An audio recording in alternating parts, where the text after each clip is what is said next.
Muy bien, chicos, vamos a explicar eh, dentro del contexto de análisis de funciones el análisis de la función f de x igual x por e a la menos x cuadrado.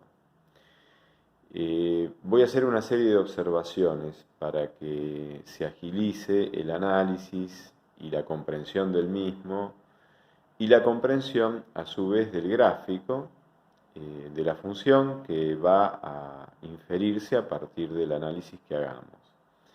La función f de x igual x por e a la menos x cuadrado es una función que está dada por un producto, el producto de la misma variable x por la función compuesta e a la menos x cuadrado.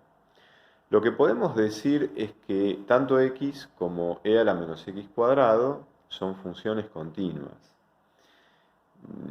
Por eso esta función no va a tener discontinuidades y su dominio va a ser el conjunto de todos los números reales.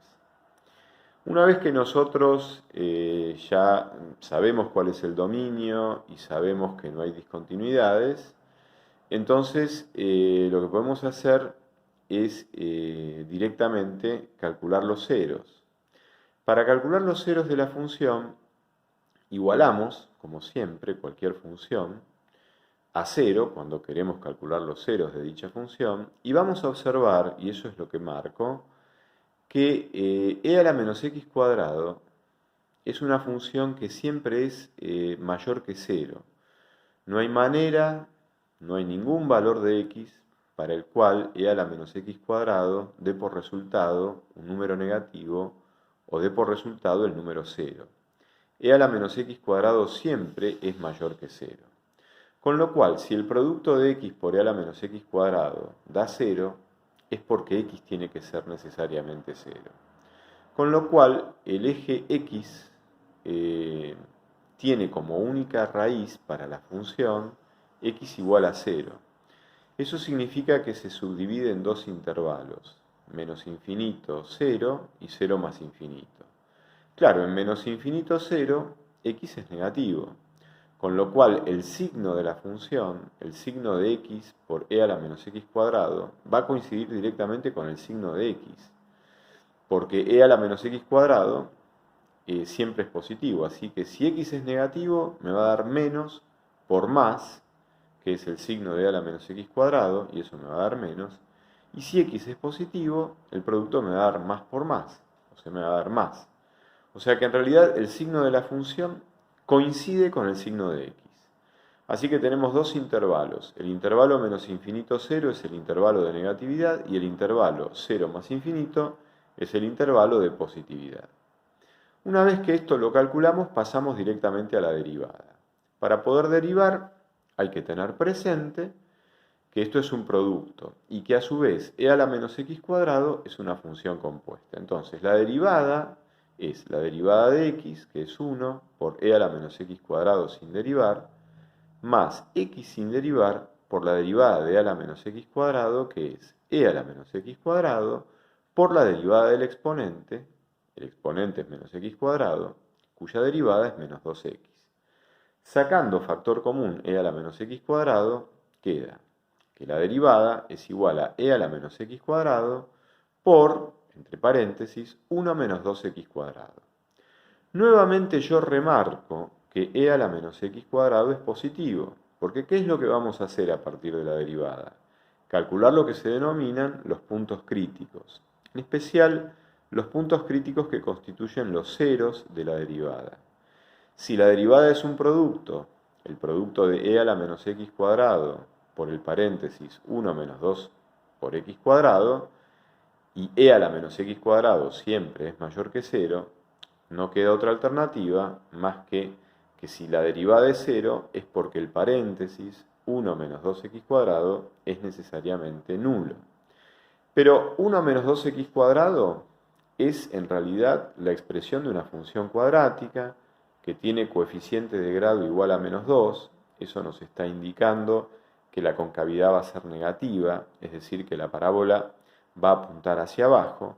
Y los ceros de ese paréntesis 1 menos 2 por x cuadrado si uno calcula y deduce cuáles son los ceros, lo que va a quedar, que es lo que hago en ese renglón, lo que sería el tercer renglón, es que el módulo de x es igual a la raíz de un medio. En el cuarto renglón, a la izquierda digo, observar que la raíz de un medio es la raíz de 1 dividido la raíz de 2.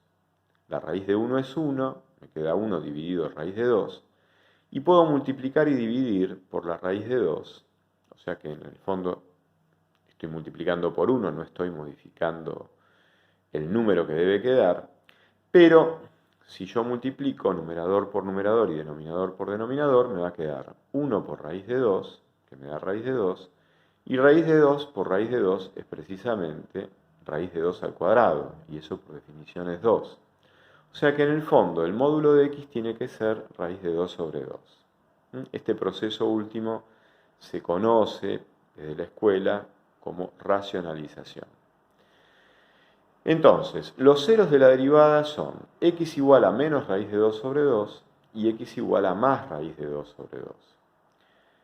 Yo puedo analizar entonces los signos de la derivada poniendo las raíces, menos raíz de 2 sobre 2 y más raíz de 2 sobre 2, y eligiendo como siempre al aplicar el teorema de Bolzano un representante en cada intervalo y evaluar en este caso la función derivada en ese representante para saber qué signo tiene. Como la función derivada es el producto de e a la menos x cuadrado por el paréntesis, que es la cuadrática 1 menos 2 por x cuadrado, y e a la menos x cuadrado siempre es positivo, el signo va a depender de la cuadrática, el signo va a depender de 1 menos 2x cuadrado. Por eso yo a la izquierda dibujé con línea punteada la parábola y igual 1 menos 2 por x cuadrado para que vean que las raíces son menos raíz de 2 sobre 2 y raíz de 2 sobre 2, y entonces ese dibujo ya me indica que el signo de la derivada es menor que 0 entre menos infinito y menos raíz de 2 sobre 2, positiva entre menos raíz de 2 sobre 2 y raíz de 2 sobre 2, y negativa nuevamente entre raíz de 2 sobre 2 y más infinito. Eso define que menos raíz de 2 sobre 2 sea un mínimo y raíz de 2 sobre 2 sea un máximo. Recuerden que donde la derivada es negativa, la función original es decreciente, y donde la derivada es positiva, la función original es creciente. Entonces, ¿nosotros qué hacemos? Sabemos que la función, a la hora de reunir todo este análisis, donde en cada resultado de dicho análisis obtenemos piezas de un rompecabezas, el rompecabezas es precisamente el gráfico de la función. Entonces, sabemos que la función se anula solamente en 0.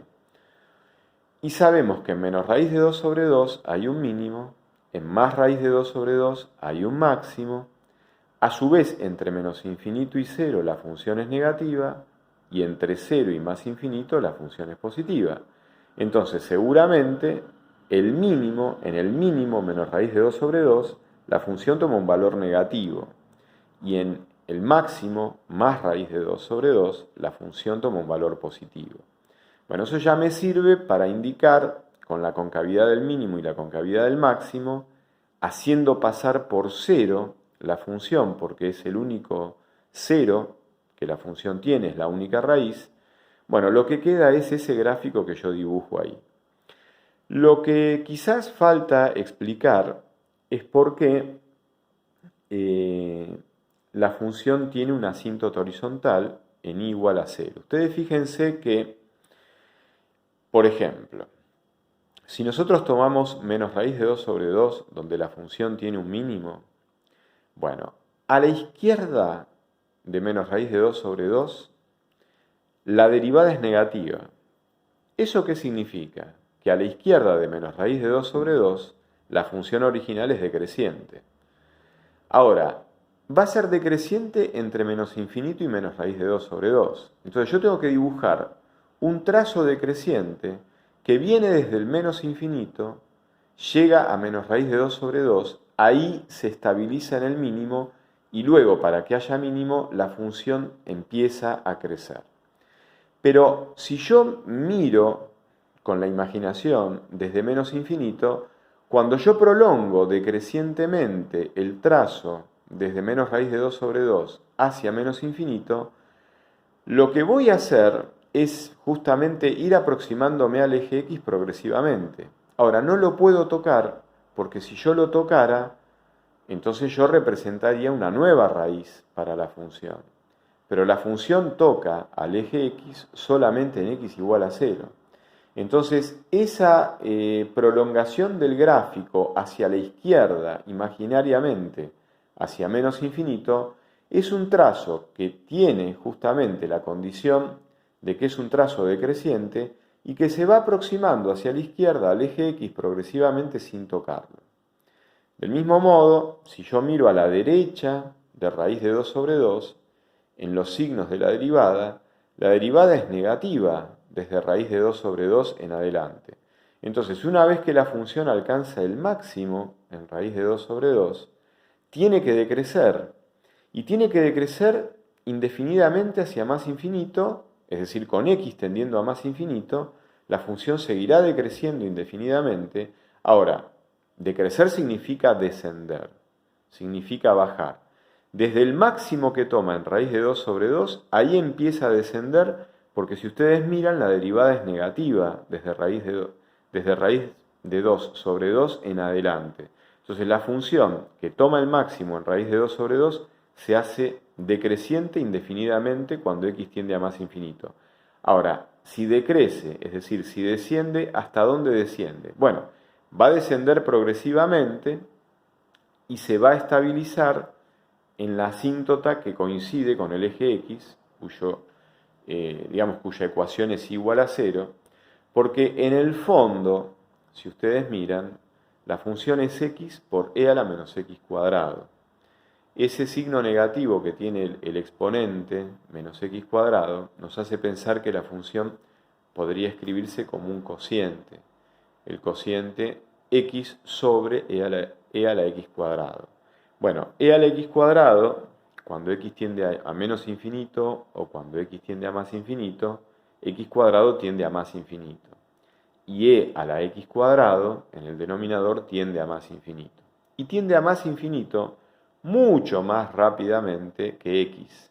Con lo cual, si la función es el cociente entre x en el numerador y e a la x cuadrado en el denominador, cuando x tiende a menos infinito o cuando x tiende a más infinito, x cuadrado siempre tiende a más infinito en ambos casos. Y e a la x cuadrado tiende a más infinito con muchísimo mayor rapidez que lo que lo hace x. Entonces por eso ese cociente tiende a 0 y por eso la asíntota horizontal es igual a 0.